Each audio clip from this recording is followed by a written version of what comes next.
Eu sou o Rabino Yitzhak Shapira e sou fundador da Ahavat Amim Ministries e da Yeshivat Shuvu. Estou muito feliz que semana após semana, dia após dia, nos últimos 11, 12 anos, vocês têm nos acompanhado fielmente e confiado em nós para lhes trazer a palavra do Senhor. Como todos sabemos, nós estamos no Aharit Hayamim. A palavra Aharit Hayamim significa literalmente os últimos dias. Nós, da Ahavat Amim Ministries, acreditamos que esta é a época em que Deus nos comissiona e nos ordena, como crentes judeus no Messias, a preparar o corpo maior do Messias, tanto de judeus quanto de gentios, para apressar e preparar um caminho para a vinda do Messias. Gostaria de dedicar alguns minutos hoje para responder algumas perguntas que recebemos a respeito de uma profecia específica, em Zacarias capítulo 8, versículo 23. É importante observar que quando analisamos as profecias, é como se cada um dos profetas fosse um operador de câmera que vê um evento a partir de um determinado ângulo de câmera. É como um quebra-cabeças. Lemos sobre o mesmo evento que estamos prestes a ler hoje em Zacarias 8, 23. Lemos sobre isso no profeta Isaías. Jeremias e Ezequiel também falam exatamente sobre o mesmo evento. Portanto, é importante montarmos o quebra-cabeça completamente. Número 2, quando estudamos as profecias, também é importante lermos as coisas no contexto, pois contexto é fundamental. Você se pergunta, qual é o contexto da maravilhosa profecia dos 10 gentios, que assim como diz o texto, segurarão as vestimentas de um judeu? Qual é o contexto dessa profecia? Pois bem, para responder a essa pergunta, temos que começar do início.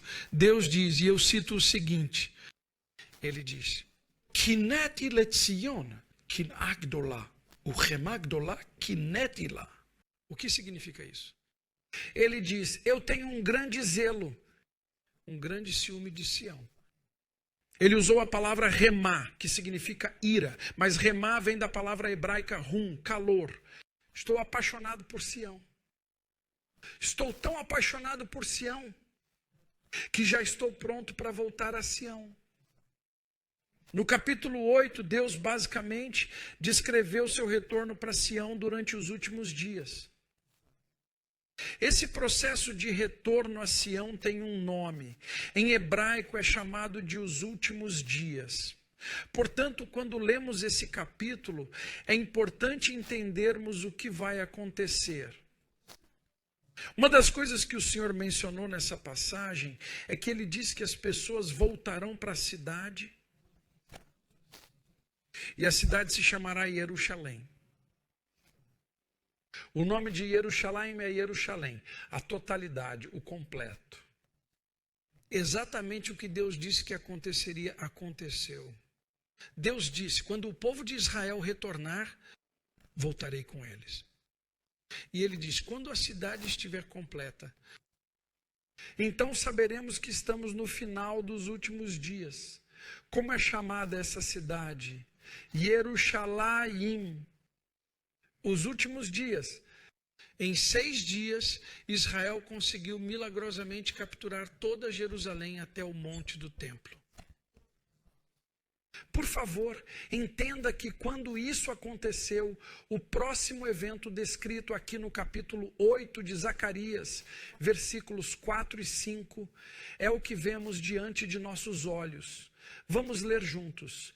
Diz assim, Ko amar Adonai Tzevaot. Disse o Senhor dos Exércitos, עוד ישבו זקנים וזקנות ברחובות ירושלים, ואיש משענתו בידו מרוב ימים, ורחובות העיר ימלאו ילדים וילדות משחקים ברחובותיה. כה אמר אדוני צבאות, כי יפלא בעיני שארית העם הזה בימים ההם. O que vai acontecer? Teremos crianças pequenas brincando novamente nas ruas de Jerusalém. Será um evento milagroso.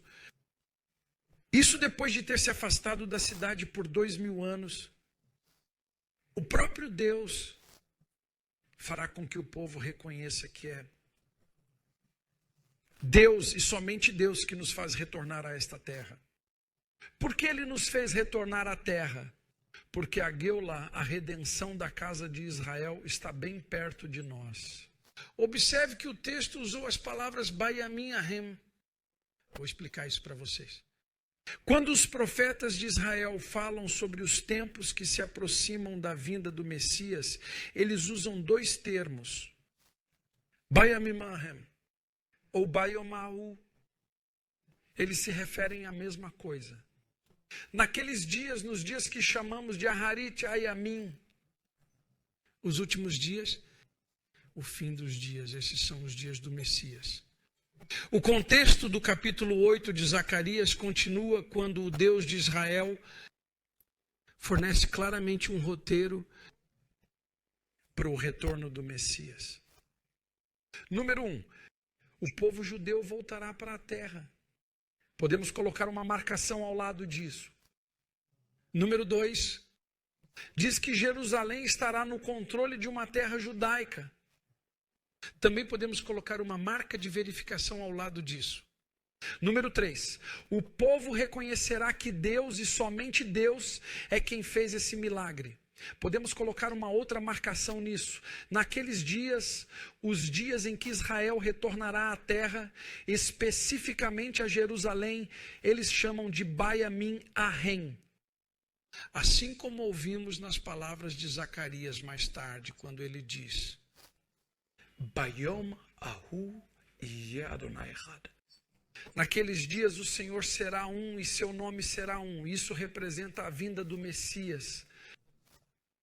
Portanto, lemos Zacarias aqui. Precisamos entender o significado contextual por trás dessa palavra. O mapa do caminho de Deus continua. E ele diz, e eu cito, Ki zera ashalom gefen titen preah. Versículo 12. Será a semente da paz que trará essas coisas, e a terra será próspera. As pessoas trabalharão a terra. Basicamente, Deus está dizendo aqui que a terra produzirá frutos. Nós retornaremos e trabalharemos a terra. Agora, ele está dizendo aqui qual é a última marcação que os filhos de Israel devem fazer. E ele diz, versículo 15, Deus revela seu plano final. E ele diz, Ken shavti zamamti bayamim haele laitiv et Yerushalayim vet bet Yehuda al tiru. Deus dá um aviso a Israel logo antes das calamidades que estão prestes a acontecer. Ou seja, Gog e Magog, as batalhas, os ataques das fronteiras do norte de Israel. Ele diz, eu tenho um plano. E Deus diz a Israel, não tenha medo. E aqui está o que você deve fazer naqueles dias. Ele diz no versículo 16. Ele advarim asher ta'asu. Aqui está o que você irá fazer. Dabru emet ish el reu, emet umishpat shalom shiftu b'sharechem. Ele disse, você quer experimentar a paz suprema? Cuidem da maneira como tratam uns aos outros. Cuidado com a maneira como vocês julgam uns aos outros. Certifiquem-se de que vocês amam o seu próximo como a si mesmos. Isso é o que vocês devem fazer para se preparar para a minha vinda. E aqui ele está dizendo no versículo 18 que vai pegar o dia dos jejuns e transformá-lo em um dia de alegria e de regozijo. Lembrem-se novamente. O profeta aqui está vendo uma imagem. Ele não vê as coisas exatamente em uma sequência, mas está vendo imagens diante de nossos olhos. E aqui vem a surpresa. O Deus de Israel, por meio do profeta Zacarias, disse que haveria mais uma coisa que iria acontecer antes de sua plenitude. Você percebe que do capítulo 8, versículo 1 até o versículo 22, Deus descreveu o evento que chamamos de plenitude dos judeus. Mas no versículo 23, Deus descreveu o evento que ele chamou de plenitude dos gentios. E ouçam o que o Deus de Israel tem a dizer a vocês. E eu cito: כה אמר אדוני צבאות, בימים ההם, אשר יחזיקו 10 אנשים מכל לשונות הגויים, החזיקו בכנף איש יהודי לאמור, נלכה עמכם, כי שמענו Elohim עמכם. Haverá mais um evento milagroso que ocorrerá quando as nações virem o milagre do Estado de Israel, o milagre do retorno do povo judeu para a terra. Com o milagre da terra, eles começarão a perceber que o Deus de Israel é um Deus vivo e verdadeiro. E naqueles dias invocarão o povo judeu e dirão: nós queremos o que vocês têm. Vocês nos permitirão caminhar com vocês? Este evento, amigos, é o que as Escrituras chamam de a plenitude dos gentios. Paulo diz que esse evento é um mistério, porque de alguma forma, por meio desse evento das nações que retornam ao Deus de Israel, apegando-se à casa de Jacó, adivinhem só, com isso vem a salvação final. Vamos entender esse versículo juntos no contexto. Aqui está escrito: כה אמר Adonai, o Senhor dos Exércitos, Bayamim Ahem. Eu já expliquei o significado da palavra Bayamim Ahem. Bayamim Ahem significa que nos últimos dias, cada um de vocês que me assistem hoje, que não é judeu e que se apega ao povo judeu e à casa de Jacó, é um cumprimento profético e milagroso desse versículo. Recentemente, uma pessoa me disse que o profeta não fala sobre os judeus. Vamos ver juntos se essa afirmação é verdadeira, pois ele diz que 10 homens das nações de diferentes línguas, e aqui, como sabemos que isso não é durante o período do milênio, isso é importante, porque alguns, nas raízes hebraicas e no cristianismo, acreditam que é no período do milênio, mas não é. E aqui está como sabemos que não é.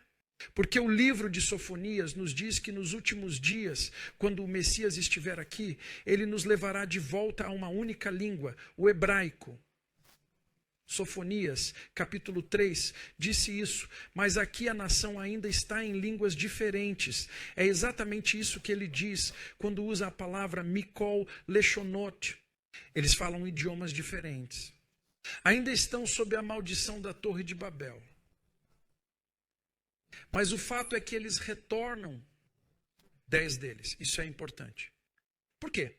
Porque um judeu usa 10, ou 4, melhor dizendo, 4 vestimentas, 4 tzitziot, 4 cantos, como tzitzit. Um gentio, 10 o seguram, ou seja, 40 em torno de um judeu. Mas há 70 nações. Portanto, se você fizer as contas, 4 vezes 10... vezes as 70 nações, você obtém um número 2.800. A proporção de um judeu para um crente não judeu no mundo será de um judeu para 2.800 das nações. Agora, o texto diz que eles seguram as vestes de um homem judeu. A pergunta é: seria este homem Yeshua? Ou esse homem é o povo judeu? A resposta não é tão simples quanto parece. Para começar, Yeshua é aquele que é chamado de Filho de Deus, e Israel também é aquele que é chamado de Filho de Deus, de acordo com o livro de Êxodo, capítulo 4, versículo 22 e 23. Então, quem é o Filho de Deus? Israel e o Messias. Esse homem que está sendo considerado em um significado literal, no contexto literal, nunca poderia significar Yeshua e deve ser aplicado ao povo judeu. É uma simples compreensão da concordância verbo-sujeito do texto que diz que estamos segurando as vestes de um homem judeu A propósito, todos os comentaristas judeus dizem que fala sobre Israel. E todos os comentaristas cristãos dizem que fala sobre o Messias. Os comentaristas cristãos estão errados, porque eles não entendem a concordância verbo-sujeito. Ele diz, caminharemos com você. Aqui, o sujeito é o homem judeu. O sujeito é o homem judeu. A ação é o verbo, que é caminhar com você. A palavra hebraica que você ouve no texto é a palavra imhem. Se for falada em uma única entidade de um judeu, a palavra seria imha. Mas a palavra não está no singular, a palavra está no plural, a palavra é inhem. Portanto, esse versículo se aplica a todos os crentes judeus e pode-se argumentar sem nenhum problema, já que Yeshua é o mestre e vive dentro do coração de um crente judeu, que isso também se aplica ao Messias de Israel, porque eles são e o mesmo. Por favor, entenda que qualquer tentativa de diminuir o papel dos judeus nos últimos dias é nada mais, nada menos do que de antissemitismo. É Paulo quem diz em Romanos capítulo 9, versículos de 1 a 5, que a aliança e as promessas e as obras pertencem todos ao povo judeu. E aqui vemos no texto o chamado supremo dos judeus, o cumprimento da promessa que Deus fez a Israel no livro de Êxodo, capítulo 19, versículos 5 e 6. O Senhor diz, e eu cito, e vocês serão para mim Mamlechet Kohanim, Vigoi Kadosh, Ve'elahad Devarim Asher Tedaber, Ebnai Israel. Israel é chamado para ser uma nação de sacerdotes. Qual é a função dos sacerdotes? O trabalho do sacerdote é ser um mediador entre Deus e o povo. E aqui vemos uma imagem de Israel sendo como o sumo sacerdote. Sim, o Messias também é o sumo sacerdote e não podemos separar o Messias de Israel. Estamos falando do Israel crente, é claro. O Israel crente é a nação sacerdotal. A plenitude chegou antes da vinda do Messias. Isso faz parte do plano de redenção de Deus. Então, o que eles fazem? Eles tomam os gentios debaixo de suas asas e deixam que eles segurem a vestimenta. O que é a vestimenta, o canto, chamado em hebraico de tzitzit? O que ela representa? Ela representa a aliança. Vejamos o que está acontecendo em todo o mundo hoje. As nações estão voltando para casa, elas estão voltando para o Deus de Israel e para a aliança de Israel, assim como Paulo disse em Efésios. Capítulo 2, vocês não são mais estrangeiros ou forasteiros, mas agora vocês têm uma maneira de entrar na aliança da casa da comunidade de Israel. Nos últimos dias, continuaremos a ver um aumento disso. A pergunta é, as nações entrarão na aliança por meio do povo judeu que acredita no Messias ou que não acredita no Messias? Não é a mesma coisa. Deixe-me enfatizar que eu acredito que esse homem que representa todo o Israel está falando sobre todo o Israel crente. Agora observe que, como eu lhe disse há um minuto, que esse versículo se repete em outros lugares na Torá, nos profetas. E deixe-me citar o profeta Isaías. O capítulo 14 nos dará mais um ângulo de câmera para entendermos o que é agarrar, o que segurar o tzitzit do judeu significa. Diz o seguinte, Isaías capítulo 14. כי ירחם אדוני את יעקב, ובחר עוד בישראל, וניחם על אדמתם, ונלווה הגר עליהם, ונספחו על בית יעקב. o que vai acontecer exatamente o que o profeta Zacarias nos disse que acontecerá. Os judeus primeiro retornarão à terra. Esse será o primeiro passo. E depois que pisarem em sua terra, algo sobrenatural acontecerá. Os gentios virão e dirão: queremos nos apegar ao povo judeu, a quem eles se apegarão? Aqui está claro que diz Bet Yaakov, a casa de Jacó. O homem judeu que vemos aqui em Zacarias, capítulo 8, versículo 23, não é outro senão a casa de Jacó, o povo judeu. E o que eles farão?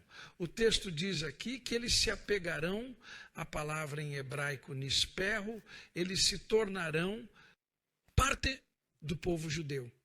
Como isso é possível? Isso é de fato um mistério.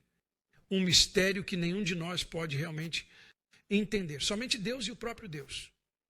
Eles pegam um ramo morto, sem alianças, sem promessas, e os trazem à plenitude de sua fé. Quem é beneficiado pelo apego à casa de Israel? Alguém poderia dizer que os gentios que se beneficiam porque eles entram e recebem a plenitude, mas como judeu, deixe-me dizer a vocês. Quando você entra como não judeu em nossas alianças, somos realmente nós que nos beneficiamos. Jacó pode ser completo novamente, porque ele realmente cumpriu seu chamado de trazer pessoas para dentro. E na morte, o cumprimento da aliança de Abraão, através do Messias, e Yeshua está acontecendo. Novamente, uma interpretação para tentar diminuir o povo judeu, para tentar dizer que esse versículo não fala sobre a casa de Israel, é contrário à casa de Israel, contrário ao judaísmo, contrário ao Novo Testamento e contrário à própria Torá. E é totalmente antissemita. Meu desafio para você: venham, se apeguem aos crentes judeus. Porque os crentes judeus e Yeshua são a mesma coisa. E quando você se apega a eles, você se torna um conosco, e assim vemos a criação de um novo homem. E nisso, todo o Israel, até mesmo o Israel não crente, estará seguro. Espero que você tenha sido abençoado e desafiado. Esta lição foi feita para você, pois achei que deveria esclarecer isso, porque há muitos ensinamentos errôneos sobre esse versículo. Por favor, compartilhe este ensinamento com seus amigos e familiares. E o mais importante, venham, Deus os abençoe e shalom.